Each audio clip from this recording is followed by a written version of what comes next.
Bom dia a todos, graça e paz do nosso Senhor Jesus Cristo. Uma ótima manhã hoje. Começarmos nosso estudo de EBD, nossa Escola Bíblica Dominical. Vamos começar com uma oração? Baixe suas cabeças.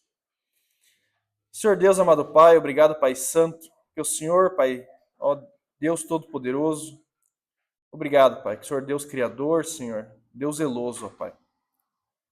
Ó Senhor, o Senhor deu a Tua palavra, Pai, para que pudéssemos estar aprendendo, Pai. O Senhor se revelou a nós. Obrigado, Senhor, por isso.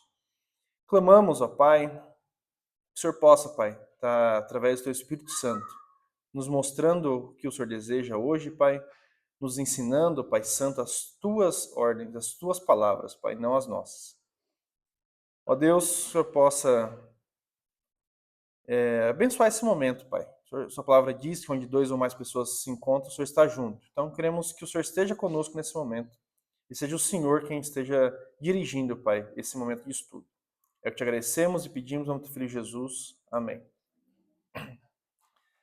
Então, nós estamos no nosso estudo de hermenêutica.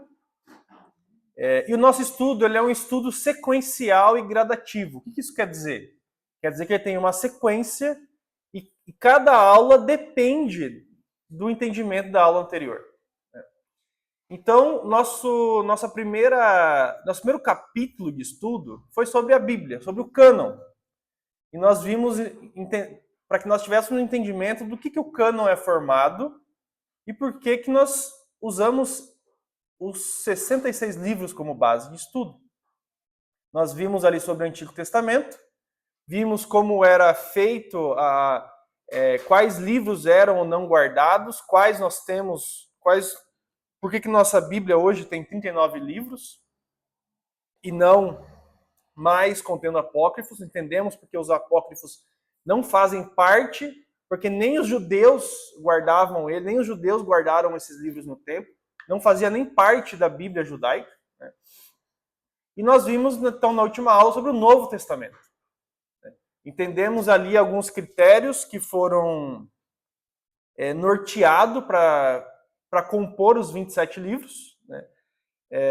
E que à medida que os obstáculos geográficos e práticos foram sendo superados, o reconhecimento dos 27 livros do Novo Testamento tornou-se um consenso na cristandade. Não por decreto, mas pela concordância espiritual e da igreja espalhada. Lembrando que a igreja era espalhada, as informações não chegavam rápido, como nós hoje, em menos de um segundo, uma pessoa do outro lado do Brasil, do mundo, tem uma informação sua muito rápido. Né? E os critérios que nortearam essa seleção foram a autoria apostólica de seus colaboradores autorizados. Então, tinha que ser ou um apóstolo ou alguém que tivesse andado junto com o apóstolo. Né? Eram livros amplamente lidos, ensinados e aceitos nas igrejas, principalmente nas fundadas pelos apóstolos. Então, quando um livro geralmente a carta ia para uma dessas igrejas, então ela tinha uma base forte, né? Ela era lida na igreja e depois ela era compartilhada com as demais. A ortodoxia teológica, então, ela deveria ter coerência doutrinária com o ensino de Cristo, com a tradição apostólica e com os demais livros da Escritura. E deveria ter a cristocentricidade evidente. Né? Então deveria ter a exaltação da pessoa, obra e autoridade de Jesus como Senhor e Salvador. Então isso que nós vimos sobre o cânon. Então precisamos que todos estejam convictos do ponto de partida que nós estamos saindo. Né? A Bíblia, 66 livros, 39 do Antigo Testamento, 27 do Novo. Temos que ter convicção disso. Muitas vezes somos confrontados com pessoas perguntando: mas vocês tiraram livros da Bíblia. Agora nós precisamos saber como responder a isso. Né? Nós não tiramos, eles nunca estiveram lá dentro. É simples assim. Então agora nós vamos entrar no nosso próximo tema, que é a hermenêutica propriamente dita. Né? Vamos ver aqui alguns princípios, né? Antes de entrar no nosso tema de interpretação. Então, começando aqui sobre hermenêutica, a hermenêutica, o termo hermenêutica, ele vem do grego hermeneuem. Eu não sei se é, desculpa o meu grego, né, maravilhoso, né? Mas o significado disso é declarar, anunciar, interpretar, esclarecer e, por último, traduzir. Né? Significa que alguma coisa é tornada compreensível ou é levada à compreensão por um hermeneuta ou um intérprete. Então, a necessidade da hermenêutica para a correta interpretação da Bíblia, ela é de fundamental importância para a sua compreensão em forma precisa. É o processo de interpretar textos bíblicos e é importante para entender a mensagem original do autor, seja o autor terreno que escreveu ou o autor máximo que é Deus. A hermenêutica bíblica é um campo vital para aqueles que desejam entender e aplicar a palavra de Deus à sua vida.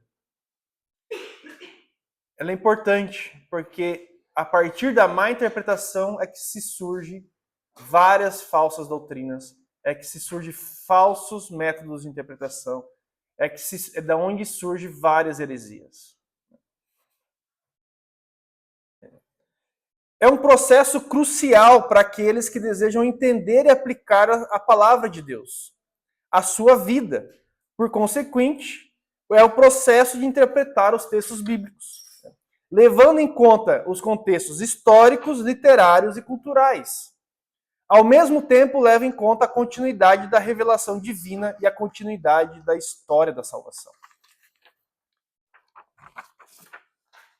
O que isso quer dizer? A Bíblia, ela tem um começo e um fim. E em todo ela fala da mesma coisa. Ela está falando de um plano. Do plano de Deus, desde Gênesis até Apocalipse. É o mesmo plano que ele se estende. A gente tem que levar em consideração os contextos. Jesus fala muito, ele usa muito o exemplo do casamento em algumas das suas palavras. E nós temos que olhar para o casamento, então, e não olhar para o casamento que nós vemos hoje, nosso conceito. Mas qual é o casamento que Jesus está usando como conceito? O casamento judaico. Então a gente tem que entender como é que funcionava o casamento na época. Porque muito do que ele vai falar, quando ele vai falar, por exemplo, sobre arrebatamento, sobre a sua segunda vinda, e a gente tem que entender o conceito judaico, do casamento judaico, para entender como é que funciona isso. O homem se encontrava com a mulher no meio do caminho, ia depois para a casa do pai, ver o enxoval. Então esse contexto é importante. Né? O autor, em que momento ele está falando aquilo, para quem ele está falando aquilo. Então tudo isso faz parte do método de interpretação. E antes, né, nós não vamos entrar hoje no método de interpretação, mas hoje nós vamos entender princípios que são fundamentais para que o método de interpretação funcione.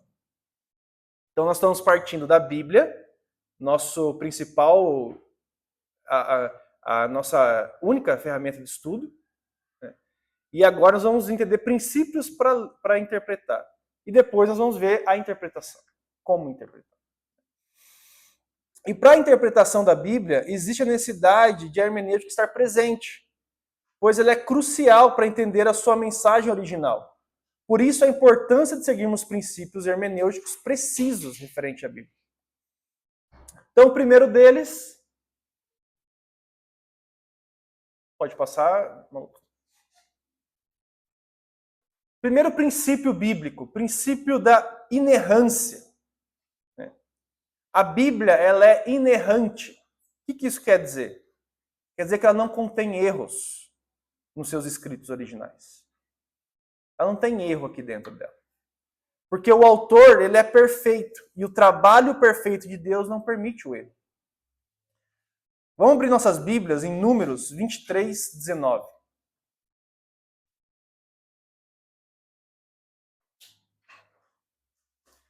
Números, capítulo 23, versículo 19.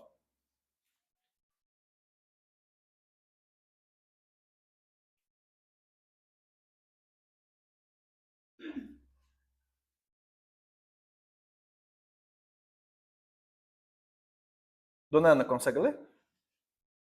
É? Deus não é homem para que minta, nem filho de homem para que se arrependa. Porventura, tendo ele prometido, não o fará? Ou, tendo falado, não o cumprirá? Então, se a palavra de Deus, se nós entendemos que a Bíblia é a palavra de Deus, e Deus fala que ele não é homem para que minta, uma coisa nós temos certeza, na Bíblia não há mentiras. Então não há erro, porque Deus é perfeito. E a palavra dele é perfeita. E ele está falando isso, olha só.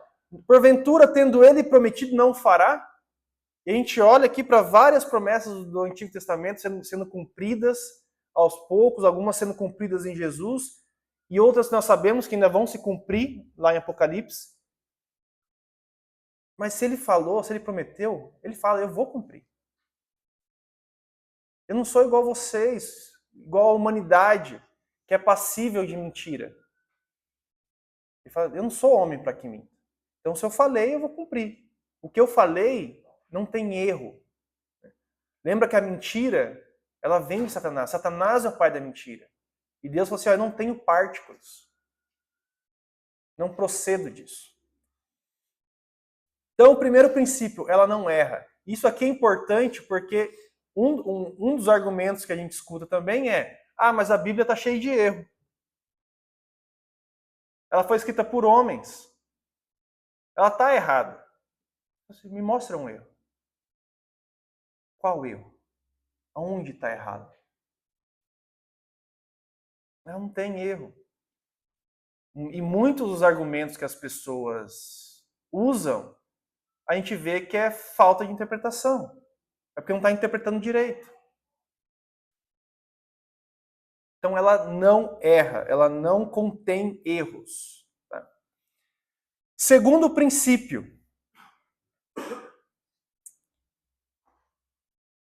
a Bíblia é infalível. O que isso quer dizer? Ela não conduz ao erro. Em outras palavras, a Bíblia não contém erros ou enganos em relação aos ensinos sobre a fé prática. Ou seja, a gente poderia resumir aqui no obedeça a Bíblia que você não irá errar. Ela não conduz ao erro. Não tem como falar, mas eu segui a Bíblia e eu errei. Então, você não leu direito. Mas os seus ensinos, eles não contêm erro e eles não conduzem ao erro. O ser humano cristão, aquele que tem o Espírito Santo de Deus dentro dele, que adora o Senhor Jesus, todo o coração, toda a tua alma, todo o teu entendimento, ele não prossegue no erro seguindo a Bíblia. Que a Bíblia não conduz a isso. Vamos abrir lá Salmos 18, versículo 30.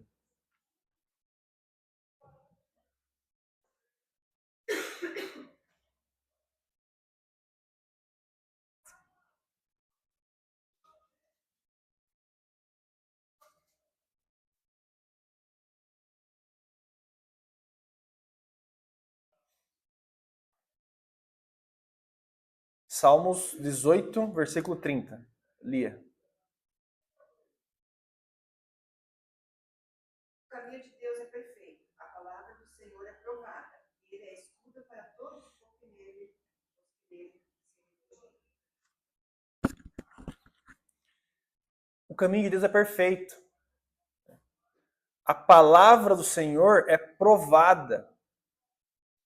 Você pode tentar achar, mas você não vai achar um erro ou algo que conduz ao erro. Quem conduz ao erro é o ser humano, fazendo uma má interpretação. Acho que a Priscila tem um casal de amigos, parentes, não sei agora, mas que num ponto da vida dela, o pastor pega a profecia para Abraão, a promessa de Abraão, sai da sua terra, da sua parentela, da casa do teu pai, e vai para a terra que eu te dei. E falou isso para o casal, dizendo que era para ele sair não, sai vocês trabalham na mesma empresa familiar, sai disso aí, vai para outro lugar. e destruiu a vida da pessoa. A Bíblia conduziu ao erro? Ou foi a má interpretação? Essa promessa não é para nós. Aí começa os erros, as heresias, porque não olha o contexto, não olha quem está falando, para quem está falando, como está falando, o que está falando. Deus está falando para Abraão. Até onde eu sei, eu não sou Abraão, nós não somos Abraões. E é para um ponto muito específico da vida de Abraão. Para ele cumprir uma função que Deus queria. Então, a Bíblia não erra, ela não tem erros, ela não conduz ao erro. Ah, mas já pessoas erraram. Foi má interpretação bíblica. Tá? Porque o caminho de Deus é perfeito. E a palavra de Deus é provada. Você pode provar, você pode testar, que você não vai encontrar. Ela é um escudo para que todos os que nele se refugiam. Você pode ficar tranquilo. É uma segurança. Você pode estar dentro da palavra, que aquilo lá para nós é um escudo. Nós ficamos em segurança, em tranquilidade.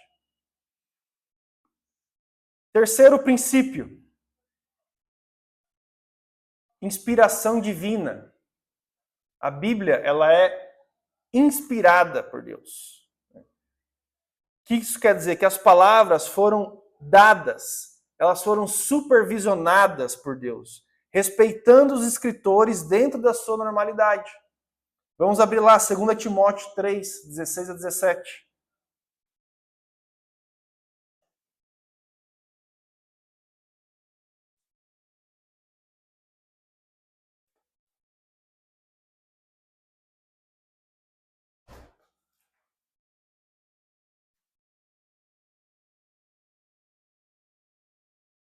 Pode, peraí. 2 Timóteo 3, versículos 16 e 17.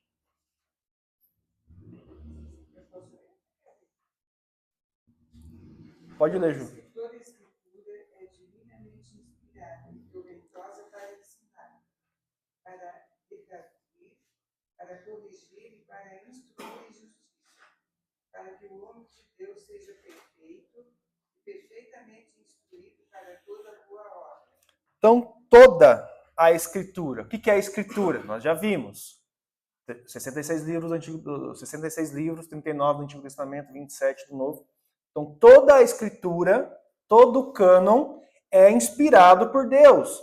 E é útil para o ensino, para a repreensão, para a correção e para a educação na justiça. A fim de que o homem de Deus seja perfeito e perfeitamente habilitado para toda a obra.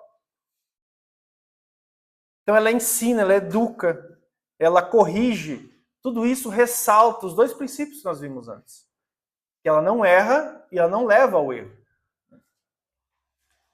Então, a inspiração aqui, ela é verbal, ela é plenária. Deus falou, ele soprou as palavras para os autores.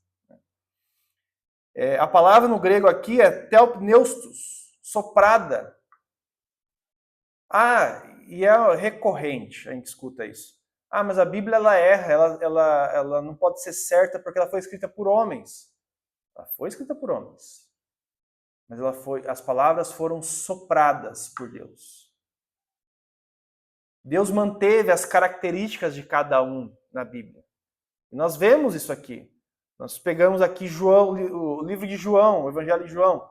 A gente vê que tem uma forma de escrita. João, nas suas cartas, ele é mais carinhoso, filhinhos. Ele é mais simples, direto. Paulo já tem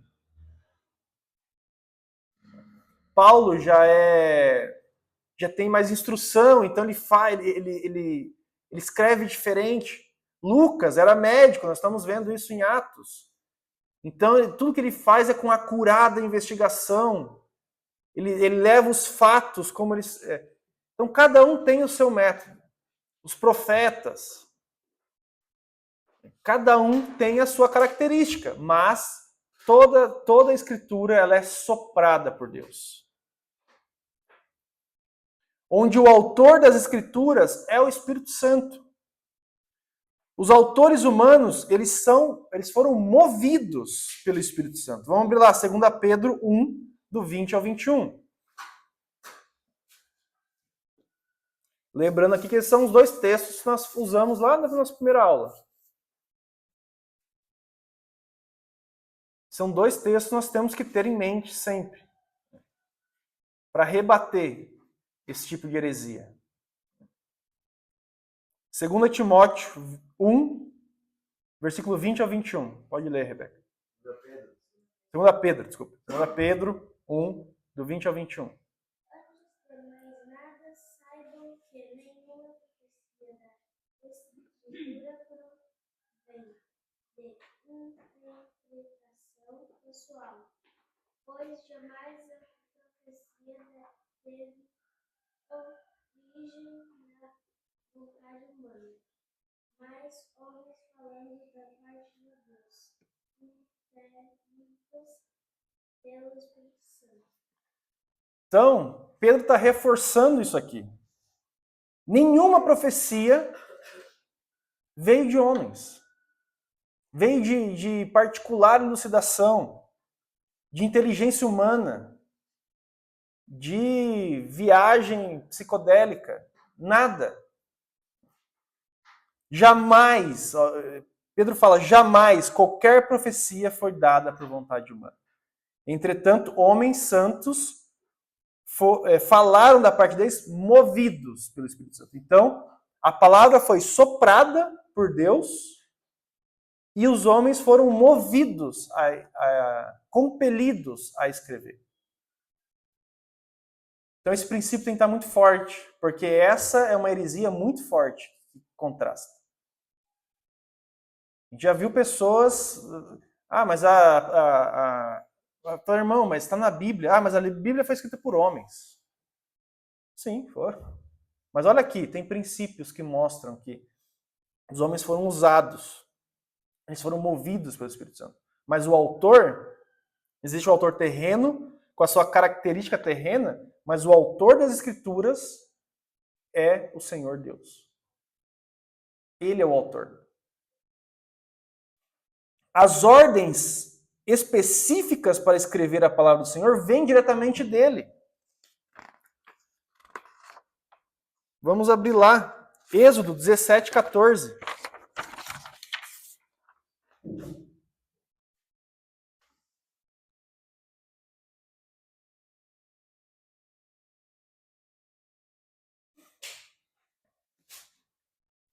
Êxodo capítulo 17, versículo 14.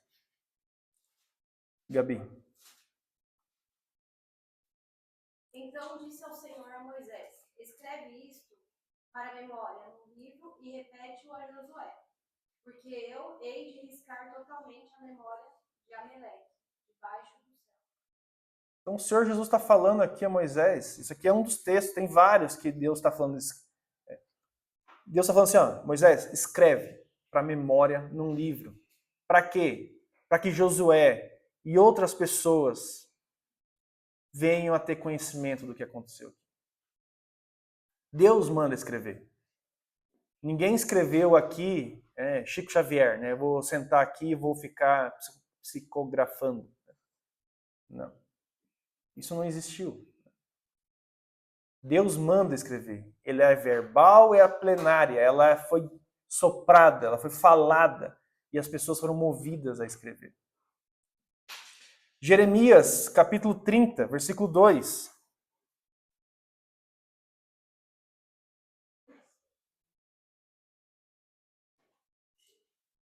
Assim fala o Senhor de Israel: escreve no livro todas as palavras que eu disse.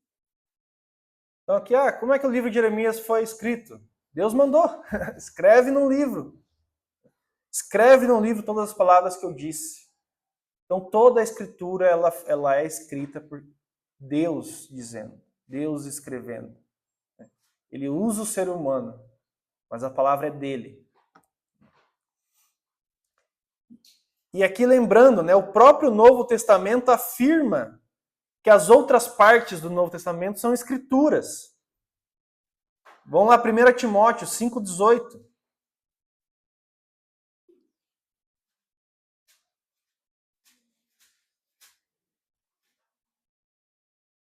As Escrituras declaram: não amordaças o boi, e a ira do trabalhador é digna do seu salário. Aqui, Paulo está escrevendo para Timóteo e ele está usando aqui os textos de Deuteronômio. Cadê? Deuteronômio 25, verso 4. Esse mesmo.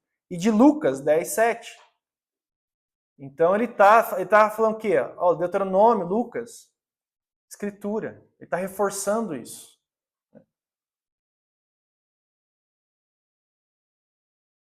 2 Pedro 3, 15 e 16. Lembrando aqui, textos que até o próprio Lucas falou já na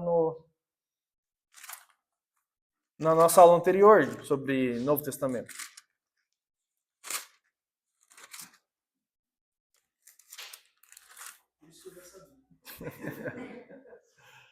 Segunda Pedro 3, 15 a 16. Tende por salvação a longanimidade de nosso Senhor, como igualmente o nosso amado irmão Paulo se escreveu, segundo a sabedoria que lhe foi dada. 16. Ao falar acerca destes assuntos, como de fato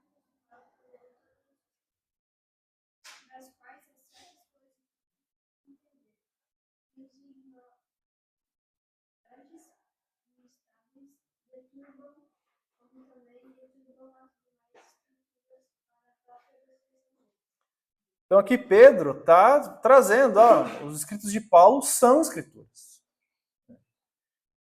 Então, lembrando aqui, a Bíblia não erra, não conduz ao erro, e ela é a palavra de Deus. Deus falou ela soprou ela para homens, e os homens foram movidos pelo Espírito Santo para escrever. Então, se alguém chegar com heresia para vocês hoje, a Bíblia foi escrita por homens, a Bíblia erra, você já sabe o que responder.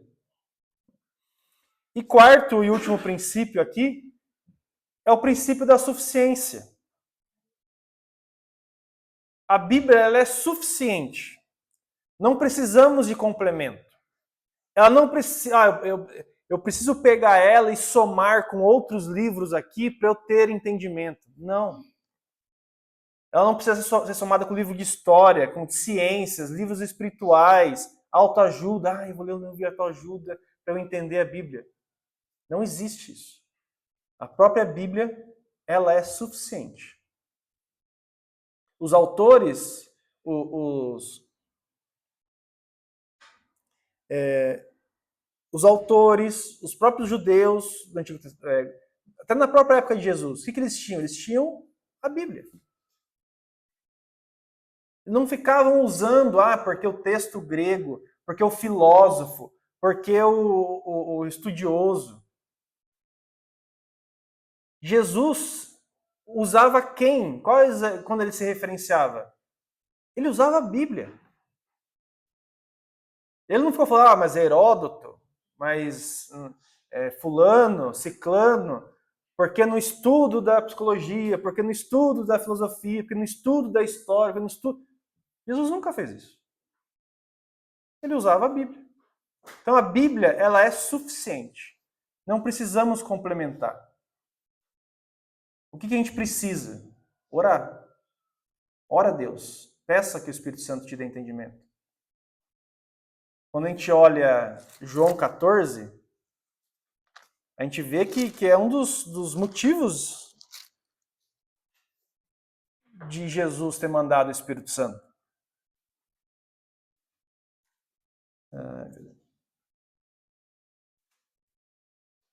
João 14, 26.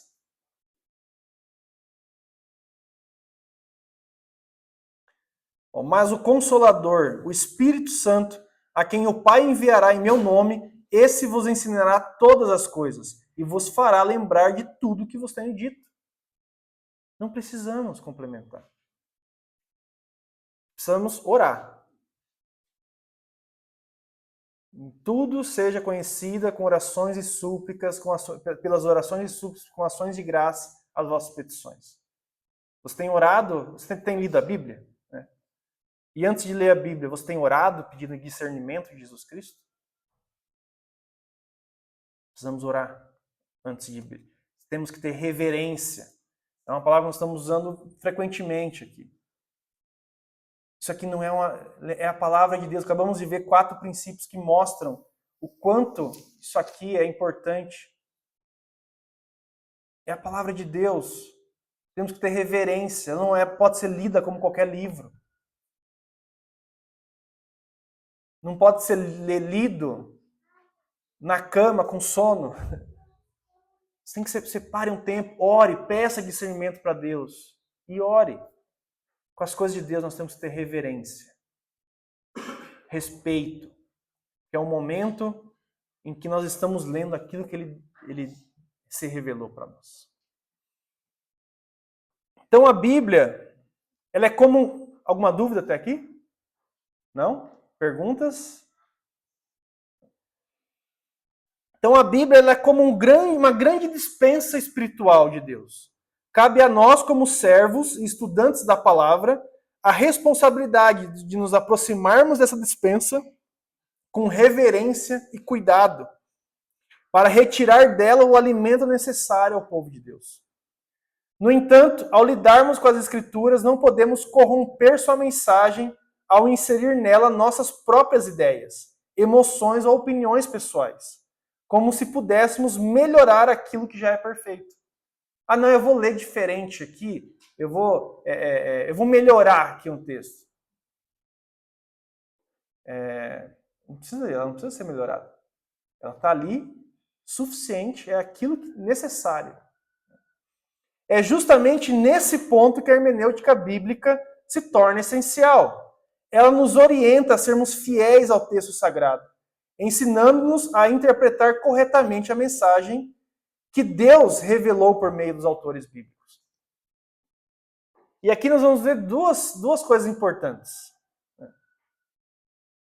A prática que nós temos que ter é da exegese, que é o termo de origem grega que significa trazer para fora. Eu preciso tirar da Bíblia e trazer para a minha vida. Consiste em extrair do texto o seu significado original, observando aspectos como contexto histórico, etimologia das palavras e intenção do autor. Lembra que a Bíblia não foi escrita em português. Por mais que pessoas falem, Deus é brasileiro. Né? Ela não foi escrita, o original dela não é em português. O Antigo Testamento inteiro foi escrito em hebraico. O Novo Testamento em grego. Então a gente tem que sempre olhar em qual língua esse livro foi escrito. Deixa eu ver o que eu vou usar aqui. Tem que ler, deixa eu ver essa palavra aqui. Isso é exegese, é tirar da Bíblia e trazer para a minha vida.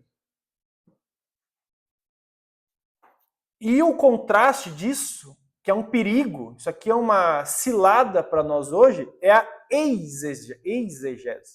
Tem a exegese, tirar para fora, e a exegese, né? Que representa o caminho oposto. Inserir no texto nossas próprias ideias ou pressupostos, sem base na mensagem real que ele comunica. Trata-se de uma abordagem subjetiva e perigosa, que frequentemente distorce a verdade bíblica ao dar lugar ao relativismo e à opinião pessoal. Quando eu leio o texto, eu coloco, isso aqui, aí eu tiro uma coisa da minha vida e empurro para o texto. Esse é o perigo. É aí que nascem heresias, é aí que nascem falsas doutrinas, é aí que nasce o engano. Lembra, enganoso é o coração do homem. Como é que eu vou empurrar uma verdade aqui dentro? Então, isso é o cuidado que nós temos que ter. Nós não podemos, temos que ter esse zelo de não fazer isso. O que nós temos que fazer é a exegese, tirar e trazer para a minha vida. E dessa forma, uma boa interpretação da Escritura exige o compromisso de uma leitura séria, responsável, e fundamentada. Isto é, com a aplicação fiel dos princípios da hermenêutica. Somente assim poderemos compreender e transmitir a palavra de Deus com integridade e precisão.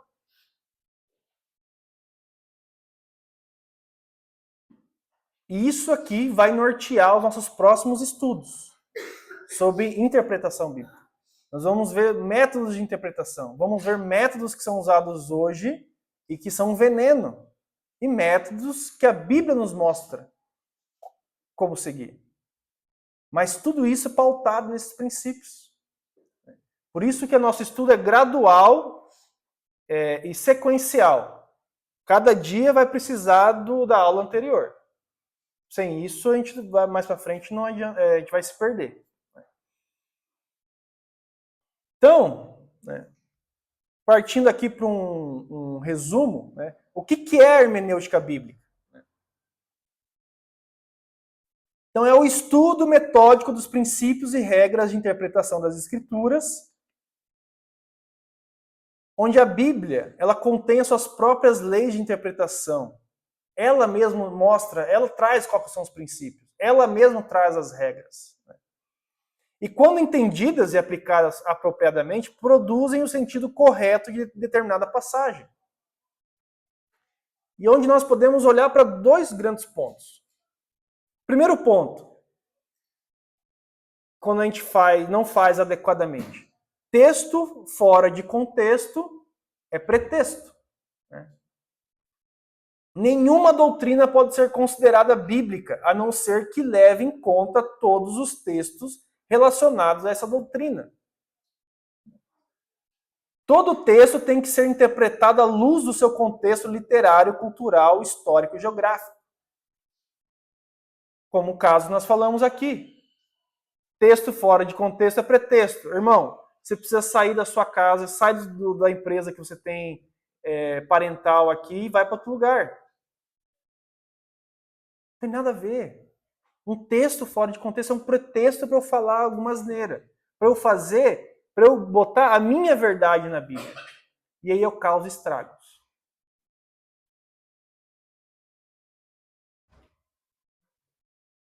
Então, fazendo uma aplicação rápida aqui. João 3,16.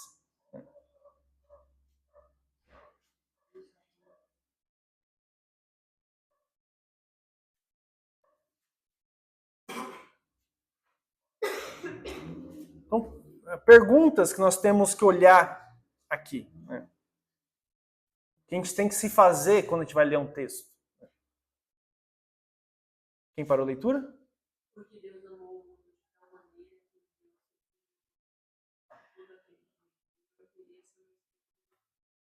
Então, texto conhecido, texto que nós usamos, inclusive, em evangelismos, porque Deus amou o mundo de tal maneira que deu seu Filho unigênito para todo que nele crê não pereça, mas tenha a vida eterna.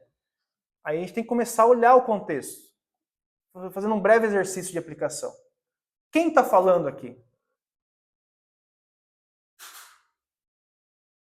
Quem que está falando essa frase aqui?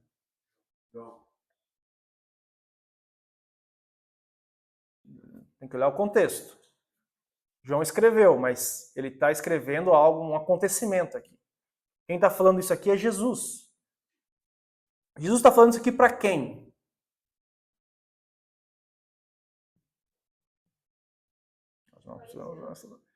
Para Nicodemos. Meio certo. Então aqui é uma conversa de Jesus com Nicodemos. Serve só para Nicodemos?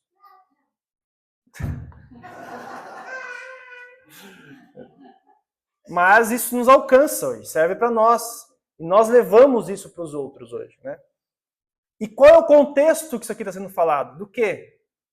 Quem lembra do contexto da conversa de Jesus com Nicodemos? Salvação, novo nascimento. Aonde eu tenho que aplicar isso aqui? Na minha vida. Não na vida de Nicodemos. Aqui eu aplico para a nossa. E nós levamos isso para a vida dos outros. Olha, Deus, Ele amou tanto o mundo. Mesmo a gente sendo pecador, desobedecendo, idolatria, tudo. Ele amou o mundo e ele deu seu filho. Ah, mas olha só, ele deu seu filho porque isso aqui faz parte de uma doutrina da salvação.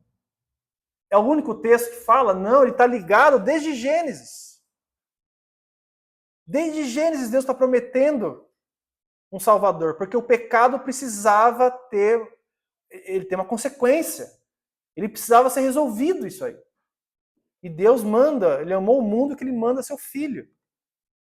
Para todo mundo. É uma salvação geral? Só para quem crê. Então esse é o tipo, é uma aplicação bem simples, tá, gente? Mas esse é o tipo de coisa que a gente tem que fazer. Olha para o texto, se pergunta. Quem está falando, por que está falando, quem está falando, aonde eu aplico, como eu aplico. Eu devo ter isso aqui todo momento. Tem um lugar específico que eu tenho que falar isso? Não, qualquer lugar. Então, texto fora de pretexto, texto fora de contexto é pretexto. Não faça isso. Olhe, entenda o que está sendo dito. Essa doutrina aqui é uma doutrina que o resto da Escritura ampara ela? Sim, salvação está falando em toda a Bíblia. Então, faz muito sentido. Podemos usar isso aqui para a doutrina da salvação. Tem doutrinas que não se baseiam as outras, o resto dos textos não amparam ela. Ah, eu devo sábado, eu sou sabatista.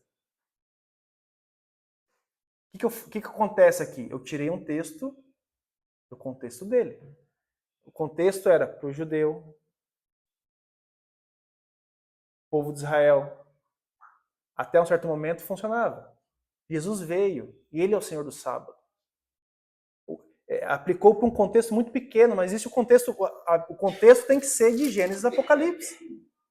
Lá na frente Jesus fala, eu sou o Senhor do sábado. Quem aqui que vendo um animal machucado não vai lá ajudar? Os apóstolos, depois nós vamos ver isso em Atos, eles levam o dia de adoração para domingo. Então, se tirar o texto só daquele negócio, vira um pretexto para eu fazer aquilo que eu quero. Então, não podemos fazer isso, baseado em tudo que a gente viu dos 4 princípios fundamentais. E agora, falando um pouco mais da exegese, nós vimos que a exegese é um perigo, é um veneno.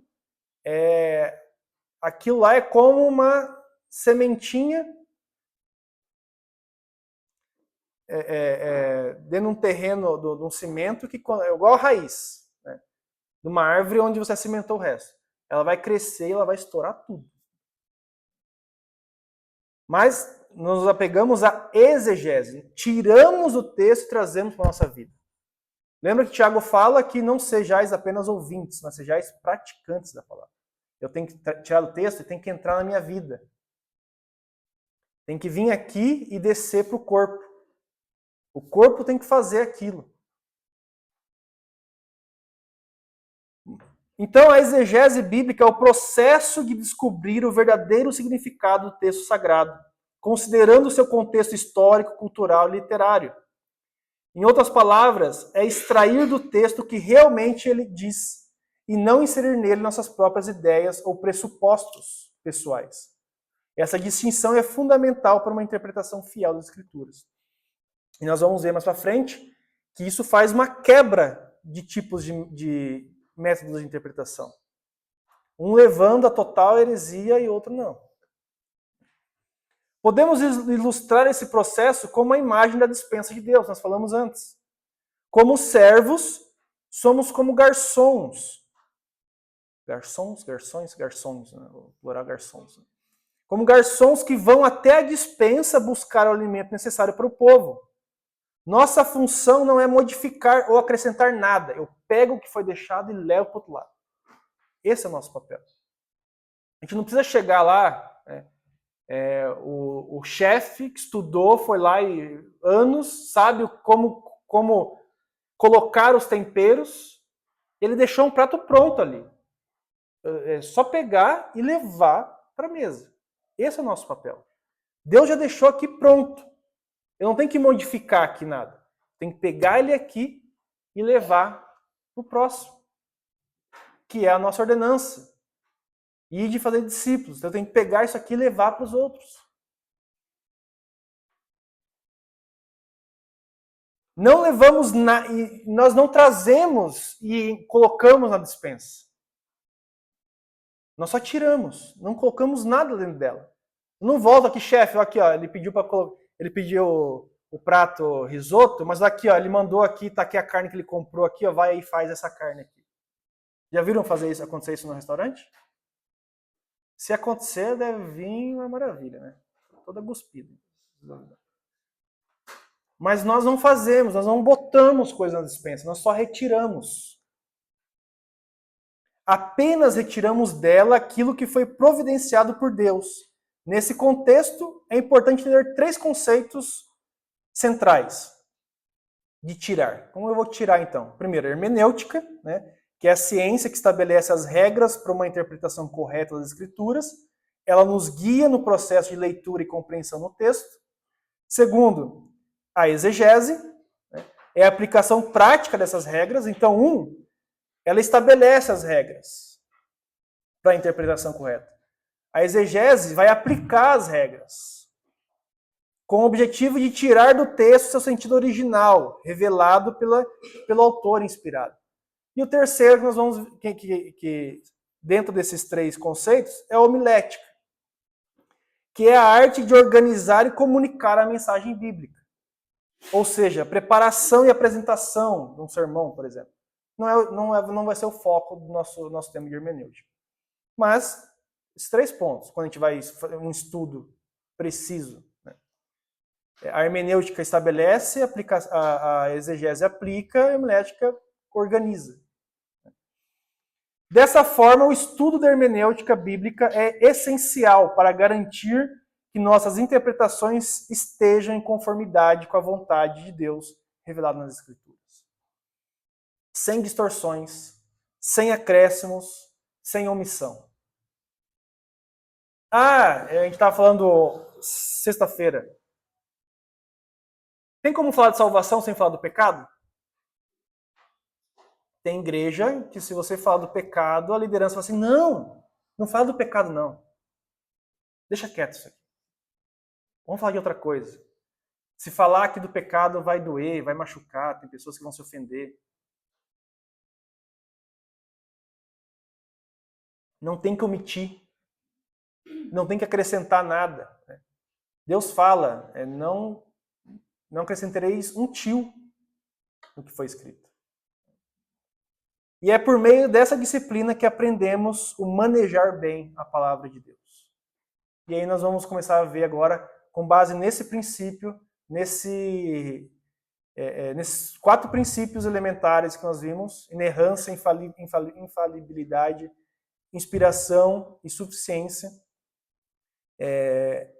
Usando a exegese, nós vamos ver na próxima aula os métodos de interpretação. Amém?